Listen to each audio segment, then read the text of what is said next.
எல்லாருக்கும் வணக்கங்க. இது உங்க எம்ஏடிஸ் ஐடியா பண்றேன். Welcome back to our channel. இன்னைக்கு வந்து நம்ம சேலஞ்சோட வந்திருக்கோம். ரெடியா ஸ்டார்ட் பண்ணலாமா? ஓகே. இதுதான் என் நம்பர். ஓகே. 50 ஹையர், 70 ஹையர்,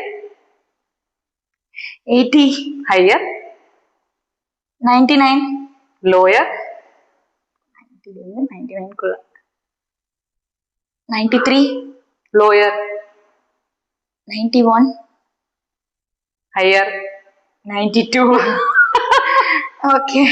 எத்தனை கெஸ்ட்னு பாத்துட்டீங்க. அடுத்து என்னோடது. இது என்னோட number. 50 higher, 70 higher, 90 lower, 85 lower, 83 lower, 80 lower, 75 higher, 77 lower, 76. Correct. இந்த சேனல் உங்களுக்கு பிடிச்சிருந்தா மறக்காம எங்க சேனல் லைக் பண்ணுங்க, ஷேர் பண்ணுங்க, கமெண்ட் பண்ணுங்க. மறக்காம எங்க சேனலை சப்ஸ்கிரைப் பண்ணிக்கோங்க. பாய்.